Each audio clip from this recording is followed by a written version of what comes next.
Nadie quería cuidar al duque más temido de toda la región.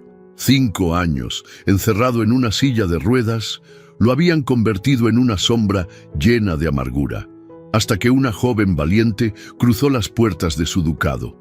Lo que comenzó como un simple trabajo se transformó en una batalla diaria contra su carácter despiadado, pruebas constantes que ponían al límite su paciencia y secretos familiares que podrían destruir todo. Ella vio luz donde todos veían oscuridad. Él encontró esperanza donde solo había desesperación. Una historia que te demostrará que a veces el corazón más roto es el que puede amar con mayor fuerza. Prepárate, porque esta historia va a tocar tu corazón. Suscríbete al canal, deja tu like y comenta desde qué parte del mundo nos estás viendo. En el umbral de un amor que desafiaba la crueldad del destino y la rigidez de una sociedad implacable, se alzaba la historia de Clara y el duque Gabriel, como una rosa marchita que aún conserva su fragancia entre las páginas de un libro olvidado. Así persistía el espíritu del noble, atrapado en la jaula de hierro de su propio cuerpo. El silencio pesado de los corredores de piedra del ducado de Valdeverde solo era interrumpido por el eco distante de pasos apresurados que nadie deseaba dirigir hacia las habitaciones del Señor. La verdadera nobleza reside en la fortaleza del espíritu, no en la solidez de las pernas, susurraba el viento entre los cipreses del jardín abandonado. Una verdad que aguardaba ser descubierta por 2 almas destinadas a encontrarse. El duque Gabriel de Valdeverde contemplaba el amanecer desde el ventanal de su habitación. Los primeros rayos de sol iluminaban su rostro, pero no alcanzaban a calentar el hielo que había cristalizado en su corazón. 5 años habían transcurrido desde aquel fatídico día en que un accidente lo confinó a una silla con ruedas, arrebatándole no solo la movilidad de sus piernas, sino también el orgullo y la dicha. A sus 32 años, el tiempo se había convertido en su enemigo más cruel, un constante recordatorio de lo que había perdido.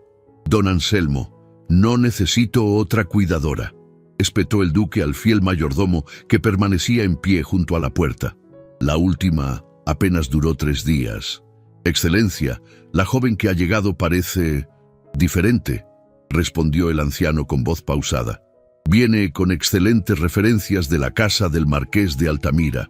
Todas parecen diferentes hasta que entran en esta habitación y ven al lisiado que soy», murmuró Gabriel con amargura. «Háganla pasar, pero adviértale que no toleraré miradas de lástima». Los dedos del duque tamborilearon sobre el reposabrazos de su silla. El reflejo del espejo le devolvía la imagen de un hombre que alguna vez fue codiciado por su gallardía y riqueza. Los rasgos aristocráticos permanecían intactos. La mandíbula firme, los ojos color ámbar, el cabello negro con algunas canas prematuras que habían aparecido tras el accidente. Lo que el espejo no mostraba era el abandono de doña Isabel, su prometida, quien sin titubear había roto su compromiso para casarse con un conde de cuerpo entero, como decían las malas lenguas. El crujido de la puerta interrumpió sus pensamientos. Una joven de complexión delicada pero de porte digno entró en la habitación. Llevaba un vestido sencillo gris y un pañuelo en la cabeza cubría sus cabellos castaños. Sus ojos, del color de las avellanas maduras, no se posaron en la silla con ruedas, sino directamente en los del duque. No había lástima en su mirada, solo una determinación que Gabriel no esperaba encontrar. «Buenos días, señor duque», saludó ella con una reverencia sutil pero perfectamente ejecutada. «Me llamo Clara Belmonte y estoy aquí para asistirle». Gabriel la observó detenidamente, buscando cualquier signo de repulsión o compasión en su rostro. No encontró ninguno. «Señorita Belmonte, supongo que le han advertido sobre mi carácter», dijo con tono mordaz. «El duque del desprecio, así me llaman. Pronto descubrirá por qué». Me han hablado de su exigencia, Excelencia, respondió Clara con serenidad. Considero que es una virtud cuando se busca la excelencia en el servicio. Una sonrisa irónica se dibujó en los labios del duque. Veremos cuánto dura esa compostura. Mi anterior cuidadora huyó llorando al tercer día. No soy propensa a las lágrimas, señor, contestó ella con firmeza. Mi padre solía decir que son un lujo que los pobres no podemos permitirnos. Algo en la sinceridad de aquellas palabras desarmó momentáneamente al duque. Sin embargo, se apresuró a recuperar su coraza de desdén. Bien, comencemos entonces. Mi baño, a las 8 en punto. Ni un minuto antes, ni un minuto después. Detesto la impuntualidad tanto como detesto la incompetencia. Los primeros días fueron una batalla silenciosa. Gabriel ordenaba con aspereza, buscando el límite de la paciencia de Clara. Ella cumplía cada indicación con eficiencia, sin replicar, pero tampoco sometiéndose. Había una fuerza interior en aquella joven que el duque no lograba quebrar. Una tarde, mientras Clara le ayudaba a cambiarse de ropa, él preguntó con desdén: ¿Qué la trae a servir en una casa como esta, señorita Belmonte? ¿Acaso la miseria es tan grande que debe soportar a un tullido malhumorado? Clara, que en ese momento abotonaba la camisa del duque, se detuvo brevemente. Sus dedos, ásperos por el trabajo pero delicados en su proceder, rozaron sin querer el pecho de Gabriel. Mi hermano menor está enfermo, Excelencia. Tiene un mal en los pulmones que requiere pociones especiales. Su buen pago me permite cuidar de él. Así que es la necesidad, no la vocación, concluyó Gabriel con amargura. La necesidad me trajo aquí, concedió ella, terminando de abrochar el último botón. Pero es mi decisión quedarme, a pesar de las advertencias sobre su carácter. El duque guardó silencio, desconcertado por la honestidad de aquella respuesta. Los días se convirtieron en semanas. Clara no solo atendía las necesidades físicas de Gabriel con diligencia inusitada, sino que poco a poco fue introduciendo pequeños cambios en su rutina. Una mañana, mientras le servía el desayuno, colocó un libro sobre la bandeja. «¿Qué es esto?», preguntó el Andrew frunciendo el ceño. «Crónicas de viajes por tierras lejanas», respondió ella. «Encontré este ejemplar en su biblioteca. El señor don Anselmo mencionó que solía ser uno de sus favoritos». «Ya no leo», espetó Gabriel, apartando el libro. «¿Para qué viajar a través de páginas cuando mis piernas ya no me llevarán a ningún lugar real? Quizás porque el espíritu puede volar aunque el cuerpo no pueda caminar», sugirió Clara con suavidad. «¡Basta de filosofías baratas!», exclamó él, golpeando la mesa con el puño. «No necesito sus intentos de iluminar mi oscuridad, señorita Belmonte. Limítese a sus funciones». Clara inclinó la cabeza con respeto, pero no se amilanó, como desee, Excelencia. Sin embargo, al día siguiente, el libro apareció nuevamente junto a su desayuno, y al siguiente, y al siguiente. Al quinto día, por simple agotamiento o quizás por una curiosidad que no quiso admitir, Gabriel abrió el tomo. Clara, que estaba acomodando las cortinas, se detuvo al escuchar el susurro de las páginas. «Léame un pasaje», ordenó él de repente, sin levantar la mirada del libro. «Sus ojos son más jóvenes que los míos». Clara se acercó, tomó el libro con reverencia y comenzó a leer con voz clara y cadenciosa. Su entonación daba vida a las palabras, transportando a Gabriel a los desiertos de Arabia y los bazares de Constantinopla. Cuando ella hizo una pausa, se atrevió a mirarla. Un rayo de sol atravesaba la ventana, iluminando su perfil. Por primera vez en años, algo se agitó en el corazón marchito del duque. «Continúe», murmuró, intentando ocultar su turbación. Hasta el final del capítulo. Aquella lectura se convirtió en una costumbre. Cada tarde, Clara leía para Gabriel, y él, aunque mantenía su expresión adusta, esperaba esos momentos con un anhelo que había olvidado podía sentir. La voz de ella era como agua cristalina sobre piedras de río, fluida y refrescante. Una mañana, Clara propuso algo inesperado. El día está espléndido, Excelencia. ¿Y si visitamos el jardín? El aire fresco le sentaría bien. ¿El jardín? Gabriel pareció desconcertado. Está abandonado desde hace años. He visto desde mi ventana que algunas rosas persisten entre la maleza, insistió ella. Con su permiso, podría arreglarlo poco a poco. Haga lo que quiera con el jardín, respondió él con aparente indiferencia. Pero no pretenda que me exhiba como una curiosidad al aire libre. Clara no insistió ese día, pero comenzó a trabajar en el jardín durante sus escasos ratos libres. Gabriel la observaba desde su ventana, viendo cómo ella, con manos diligentes, arrancaba maleza y podaba rosas silvestres. Había algo hipnótico en su dedicación, en la forma en que trataba cada planta con el mismo cuidado con el que lo atendía a él. Pasaron 2 semanas más hasta que, en un impulso que ni él mismo comprendió, Gabriel ordenó: «Lléveme al jardín, señorita Belmonte». La sorpresa iluminó el rostro de Clara como un amanecer repentino. Con delicadeza, empujó la silla con ruedas por los corredores de piedra hasta el exterior.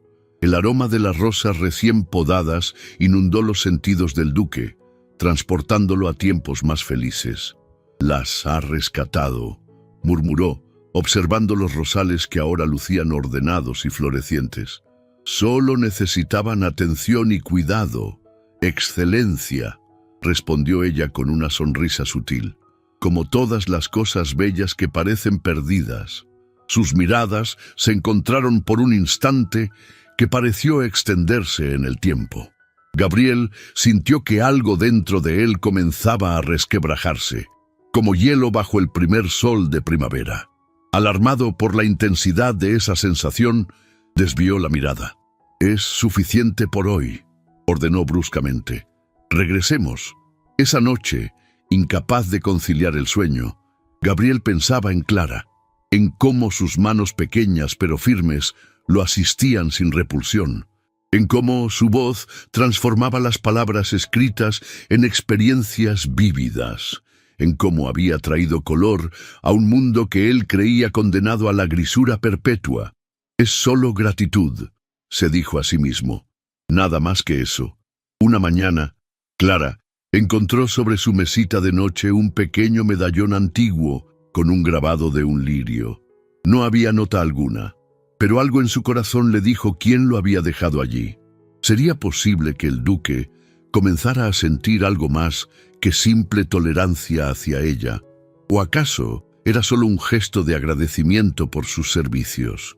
La incertidumbre la acompañó durante todo el día, haciendo que sus manos temblaran ligeramente cuando servía el té de la tarde. «¿Se encuentra bien, señorita Belmonte?», preguntó Gabriel, notando su nerviosismo. «Parece distraída hoy». «Estoy bien, Excelencia», respondió ella, tocando instintivamente el medallón que ahora llevaba oculto bajo su vestido. «Solo un poco cansada. ¿Debía mencionar el regalo? ¿Agradecerle?» La duda la carcomía, pero algo le decía que el duque preferiría que mantuviera el silencio sobre aquel gesto íntimo. Las semanas siguientes trajeron un cambio notable en Gabriel. Inspirado por la determinación de Clara, comenzó a realizar ejercicios simples que antes había rechazado con desdén. Don Anselmo contrató, por orden del duque, a un doctor de la ciudad que aplicó remedios de hierbas raras. «Intente mover el pie, Excelencia», indicaba el doctor mientras Clara observaba desde un discreto rincón de la habitación.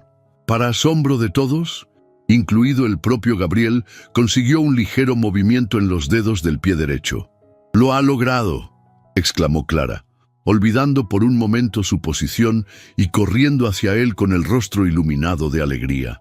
Gabriel la miró y por primera vez en 5 años, una sonrisa genuina iluminó su rostro. «Parece que aún hay esperanza para este tullido», dijo con un tono que mezclaba incredulidad y emoción contenida. «Nunca dudé de ello, Excelencia», respondió Clara, con los ojos brillantes de lágrimas no derramadas. Los progresos, aunque lentos, eran constantes. Gabriel consiguió mayor movilidad en la parte superior de las piernas y con ayuda de bastones de apoyo, logró mantenerse en pie durante breves periodos. Cada pequeño avance era celebrado con una mirada cómplice entre él y Clara, un lenguaje silencioso que solo ellos entendían. La noticia de la parcial recuperación del duque de Valdeverde se extendió como pólvora por la comarca.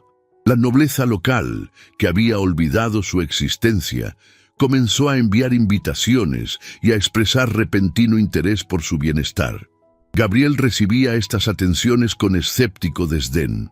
Ahora que existe la posibilidad de que pueda bailar de nuevo, todos recuerdan mi existencia, comentó con amargura mientras Clara le leía las invitaciones recibidas. La hipocresía tiene un aroma inconfundible, ¿no cree? Quizás algunos sean sinceros, sugirió ella, siempre inclinada a ver lo mejor en las personas. Su bondad la ciega, señorita Belmonte, respondió él, pero su tono era más de admiración que de reproche. Después de todo lo que ha visto en este mundo, ¿cómo conserva esa fe en la humanidad? Clara dejó las cartas sobre la mesa y se acercó a la ventana. La luz del atardecer bañaba su perfil, otorgándole una cualidad casi etérea. Mi padre solía decir que la amargura es un lujo que envenena primero a quien la alberga, respondió con suavidad. Prefiero arriesgarme a ser decepcionada que vivir esperando lo peor de cada persona. Gabriel la contempló en silencio. ¿Cómo era posible que esta joven, que había sufrido tantas injusticias, mantuviera intacta la pureza de su corazón? Y más importante aún, ¿cómo había conseguido que el hielo que envolvía su propio corazón comenzara a derretirse? El destino, sin embargo, tenía preparada una dura prueba para ambos. Una mañana, el ducado despertó con una noticia escandalosa. Circulaban por la comarca papeles sin firma que insinuaban una relación indecorosa entre el duque de Valdeverde y su joven cuidadora. Los mensajes secretos también sugerían que Gabriel estaba malversando las monedas de oro del ducado y que su aparente recuperación era una farsa para mantener el control de sus tierras. Clara fue la primera en enterarse cuando la cocinera le mostró uno de aquellos papeles con expresión de horror. ¡Qué infamia!, exclamó, sintiendo que el suelo se hundía bajo sus pies. ¿Quién podría hacer algo así? La respuesta llegó esa misma tarde, cuando Rodrigo Alcántara apareció nuevamente en el jardín donde Clara trabajaba, esta vez con una sonrisa triunfal. ¿Ha pensado en mi proposición, querida Clara?, preguntó con falsa dulzura. El tiempo se agota y los rumores crecen. Pronto su reputación estará por los suelos, y con ella la del duque. Fue usted, murmuró ella, comprendiendo la magnitud de su maldad. Usted escribió esos papeles. Digamos que soy un autor aficionado, respondió Rodrigo con un gesto displicente. Pero puedo ser igualmente hábil para detener la circulación de esos rumores. Todo depende de usted. ¿Por qué hace esto?, preguntó Clara, intentando controlar el temblor de su voz. ¿Qué gana destruyendo al duque? ¿No lo sabe? Rodrigo soltó una risa seca. Existe un antiguo juramento familiar. Si Gabriel no se casa con una noble adecuada, el ducado pasará eventualmente a mí. Su cercanía con él complica mis planes. Además, añadió acercándose peligrosamente, la quiero para mí. Siempre consigo lo que deseo, Clara. Siempre. La amenaza implícita en sus palabras heló la sangre de Clara. Antes de que pudiera responder, la voz de Gabriel resonó desde la entrada del jardín. Creo que la señorita ya ha expresado su desinterés, Rodrigo. Ambos se volvieron sorprendidos. Gabriel estaba allí, apoyado en sus bastones, con el rostro tensado por la ira apenas contenida. «Primo», saludó Rodrigo con fingida cordialidad. «Qué agradable sorpresa verte de pie, casi». «Más agradable será verte partir de mis tierras», replicó Gabriel con frialdad, «y no regresar jamás. Temo que no será tan sencillo». Rodrigo extrajo de su chaqueta un sobre sellado. Acaba de llegar esto de palacio. Parece que su majestad está muy interesado en las recientes irregularidades del ducado. Gabriel palideció visiblemente, pero mantuvo la compostura. Clara, déjenos solos, ordenó con voz tensa. Pero, excelencia, por favor, insistió él, esta vez con un tono más suave. Confíe en mí. Con el corazón oprimido, Clara se retiró, pero permaneció lo suficientemente cerca para escuchar la conversación que seguiría. Las palabras llegaban fragmentadas. Mandato real, intervención del ducado, matrimonio adecuado, plazo determinado. Cuando finalmente Rodrigo se marchó, con una expresión de triunfo mal disimulada, Clara corrió al lado de Gabriel. Lo encontró sentado en un banco de piedra, con la carta real arrugada entre sus manos y el rostro descompuesto. «¿Qué ocurre?», preguntó, arrodillándose frente a él. «El rey exige que asegure la sucesión mediante un matrimonio adecuado o el ducado será intervenido», respondió Gabriel con amargura. «Las acusaciones de Rodrigo han llegado a oídos reales. ¿Y qué piensa hacer?». Clara apenas podía contener el temblor de su voz. Gabriel guardó silencio durante unos instantes, su mirada perdida en las rosas que ella había rescatado con tanto esmero. «Lo único que puedo hacer para proteger el ducado y a ti», respondió finalmente, «llegar a un acuerdo con Rodrigo». «No», exclamó Clara, olvidando toda compostura. «No puede confiar en él. Es un ser despreciable que solo busca su ruina. Es mi sangre, por desgracia». Gabriel tomó la mano de Clara entre las suyas. «Y a veces, los pactos con el diablo son necesarios para sobrevivir». Esa noche, Clara no pudo conciliar el sueño. Las palabras de Gabriel resonaban en su mente como un presagio funesto. ¿Qué clase de acuerdo pretendía establecer con Rodrigo? ¿Y cómo afectaría eso a lo que había comenzado a florecer entre ellos? A la mañana siguiente, para su consternación, Gabriel le anunció que había llegado a un acuerdo con su primo. «Cederé algunas tierras fronterizas a cambio de que retire las acusaciones», explicó con una calma que parecía forzada. «También ha prometido proporcionar ayuda para las aguas medicinales de tu hermano». «No puedo aceptar eso», protestó Clara, con lágrimas contenidas. «No a costa de su patrimonio». «Está decidido», sentenció Gabriel con firmeza. «Además, creo que sería mejor que te alejaras del ducado por un tiempo. He arreglado que te quedes con unos parientes lejanos en el pueblo vecino. Tu hermano recibirá la atención que necesita». Clara sintió que el mundo se derrumbaba bajo sus pies. La estaba alejando. Después de todo lo compartido, de los progresos, de las miradas cómplices y los silencios significativos, renunciaba a ella así, sin más. «Como usted ordene, excelencia», respondió con voz quebrada, haciendo una reverencia mecánica antes de retirarse a preparar su partida. 2 semanas después de su llegada a la casa de los parientes, Clara recibió una visita inesperada. Don Anselmo, el fiel mayordomo del duque, apareció con el rostro grave. «Señorita Clara, debe regresar inmediatamente», anunció sin preámbulos. «El duque está en grave peligro». «¿Qué ha ocurrido?», preguntó ella, sintiendo que el corazón se le detenía. «Don Rodrigo ha creado documentos falsos para reclamar más tierras de las acordadas», explicó el anciano. «Y lo peor, la ayuda prometida para su hermano nunca existió. Era todo una trampa para alejarla y debilitar al duque. Ahora Rodrigo ha convocado una audiencia con el rey, acusando a Gabriel de traición y mal gobierno». Clara no necesitó escuchar más. En cuestión de horas, había empacado sus escasas pertenencias y se dirigía al Palacio Real, donde la audiencia tendría lugar al día siguiente.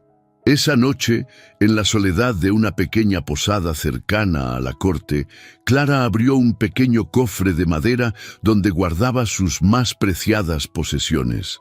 El medallón con el lirio que Gabriel le había regalado y un diario donde había plasmado sus pensamientos más íntimos durante su estancia en el ducado de Saintos. Al releer aquellas páginas, escritas con el corazón abierto, revivió cada momento junto a Gabriel. Los desayunos compartidos, las lecturas vespertinas, los paseos por el jardín resucitado. Recordó cómo, día a día, había sido testigo del despertar de aquel hombre que se creía muerto en vida, cómo su propio corazón había florecido con un amor que sabía imposible, pero que no podía negar. No es su parálisis lo que lo encadena, escribió en una nueva entrada, sino el miedo a creer que merece ser amado tal como es. Y yo, que nací sin nombre ni fortuna, ¿qué puedo ofrecerle sino un corazón que late por él? Quizás eso sea suficiente. Quizás el verdadero valor no está en caminar con las piernas, sino en avanzar con el espíritu hacia lo que se ama, aún sabiendo que el mundo entero se opone. Con esta certeza renacida en su alma, Clara cerró el diario y se dispuso a enfrentar lo que el destino le deparara al día siguiente. El salón real, con pocos nobles presentes, aguardaba expectante. Gabriel, sentado en su silla con ruedas en el centro de la estancia, mantenía la dignidad intacta a pesar de las miradas de compasión o desdén que recibía. Frente a él, Rodrigo exponía con fingida aflicción las supuestas pruebas de la mala gestión del ducado y la indecorosa relación con una sirvienta. «Es con profundo pesar que muestro estas evidencias contra mi propio primo», declaraba con voz melosa. «Pero el honor de la familia y el bienestar del ducado están por encima de los lazos de sangre». Los murmullos de la corte crecieron cuando Rodrigo presentó documentos aparentemente firmados por Gabriel, cediendo control de tierras y recursos. Como pueden ver, el propio duque reconoce su incapacidad para gobernar, continuó Rodrigo. Su estado no solo le impide cumplir con sus deberes nobiliarios, sino que ha nublado su juicio al punto de mantener relaciones impropias con una sirvienta común. Gabriel, que hasta entonces había guardado un silencio digno, se dispuso a hablar cuando las puertas de la sala se abrieron de golpe. Un jadeo colectivo recorrió la estancia cuando Clara apareció, vestida con un traje sencillo pero elegante, su cabello recogido bajo un velo discreto. No venía sola. A su lado caminaba un hombre mayor, de aspecto respetable, que portaba un maletín de cuero gastado. «Majestad», habló Clara con voz clara, haciendo una profunda reverencia ante el monarca. «Solicito permiso para mostrar evidencias que demostrarán la inocencia del duque de Valdeverde y la conspiración urdida en su contra». El rey, intrigado por la inesperada interrupción, concedió el permiso con un gesto. El hombre que acompañaba a Clara se adelantó. «Soy Martín Olmedo, escribano real retirado», se presentó. «Don Rodrigo Alcántara me obligó, mediante amenazas a mi familia, a crear papeles falsos y firmas del duque de Valdeverde. Aquí traigo los documentos verdaderos y mi testimonio completo». Un murmullo de asombro recorrió la sala. Rodrigo, pálido como la cera, intentó interrumpir. «¡Mentiras! Este hombre ha sido comprado por...» «Silencio», ordenó el rey. «Que se analicen los documentos». Don Anselmo, que había permanecido discretamente en un rincón, se adelantó entonces con un cofre pequeño. «Y aquí, Majestad, están los mensajes escritos por don Rodrigo, donde detalla su plan para desacreditar al duque y quedarse con sus tierras. Las encontré ocultas en su habitación la última vez que visitó el ducado. La evidencia era abrumadora. Los documentos presentados por Martín Olmedo mostraban claramente las falsificaciones. Las cartas encontradas por don Anselmo revelaban la extensión de la conspiración de Rodrigo, incluyendo los rumores difundidos sobre Clara y el duque. Gabriel, que observaba todo con una mezcla de asombro y gratitud, se irguió en su silla con renovada dignidad. «Majestad», habló con voz firme, «no pido castigo para mi primo por las calumnias contra mi persona, pero no puedo perdonar el daño causado a la señorita Belmonte, cuyo único delito ha sido servir con lealtad y dignidad». Sus miradas se encontraron a través de la sala. En los ojos de Clara brillaba un amor incondicional que ya no intentaba ocultar. En los de Gabriel, una admiración y un agradecimiento que iban mucho más allá de las palabras. El rey, tras examinar todas las pruebas, dictó su veredicto: don Rodrigo Alcántara, por crear documentos falsos reales, calumnias graves y conspiración contra un noble de la corona, quedáis despojado de vuestro título de vizconde y condenado al exilio perpetuo de estas tierras. Rodrigo, descompuesto por la humillación pública, intentó huir, pero los guardias lo detuvieron antes de que pudiera alcanzar la puerta. «En cuanto a vos, duque de Valdeverde», continuó el monarca, «la corona reconoce vuestra inocencia y el digno gobierno de vuestras tierras. El mandato queda anulado. Gobernáis bien, a pesar de las circunstancias que la providencia os ha impuesto. La justicia había prevalecido». Mientras los guardias se llevaban a Rodrigo, Gabriel se acercó a Clara, que permanecía de pie, con los ojos brillantes de emoción contenida. «Gracias», murmuró él, tomando su mano entre las suyas. «Una vez más, has sido mi salvación». «Solo he hecho lo que mi corazón dictaba», respondió ella con sencillez. En los meses que siguieron, el ducado de Valdeverde floreció bajo el renovado espíritu de su señor. Gabriel continuó con sus ejercicios, logrando mayor independencia, aunque nunca recuperó completamente la movilidad de sus piernas. Pero esto ya no le atormentaba como antes. Había descubierto que la verdadera fortaleza residía en el espíritu, no en las extremidades. Una mañana de primavera, cuando el jardín que Clara había rescatado estaba en su máximo esplendor, Gabriel la hizo llamar. La encontró entre los rosales, con el sol iluminando su rostro sereno. «Clara», dijo, utilizando por primera vez su nombre de pila, «hay algo que debo preguntarte». Ella se volvió, sorprendida por la intimidad repentina. «Dígame, excelencia». «Gabriel», corrigió él con una sonrisa. «Mi nombre es Gabriel para ti, si así lo deseas». Clara asintió, con un rubor tiñendo sus mejillas. «¿Qué quieres preguntarme, Gabriel?» Él tomó aire, como reuniendo el valor necesario para las palabras que seguirían. «Durante estos meses, he comprendido que mi verdadera parálisis no estaba en mis piernas, sino en mi corazón», comenzó. «Tú me has enseñado a caminar de nuevo, no con los pies, sino con el alma. Me has mostrado que la nobleza no está en la sangre o en un título, sino en la capacidad de amar sin condiciones». Hizo una pausa, observando cómo los ojos de Clara se llenaban de lágrimas contenidas. «No tengo derecho a pedirte esto», continuó. «Nada en mi posición o en las convenciones sociales lo permite. Pero si me atrevo, es porque he aprendido de ti que el valor verdadero está en seguir al corazón, aun cuando el camino parezca imposible». Con manos ligeramente temblorosas, Gabriel extrajo de su bolsillo no un anillo, sino una pequeña rosa recién cortada. «Clara Belmonte, ¿me harías el honor de convertirte en mi esposa? No como la duquesa que la sociedad espera, sino como la compañera que mi alma necesita». Un sollozo escapó de los labios de Clara. Con delicadeza, tomó la rosa que él le ofrecía. «Sí», respondió con voz quebrada por la emoción. «1000 veces sí». Semanas después, en una íntima ceremonia celebrada en el jardín renacido, Clara y Gabriel unieron sus vidas. Ella, con un vestido sencillo blanco y un velo adornado con pequeñas flores. Él, erguido en su silla, con la dignidad de quien ha encontrado su verdadero valor.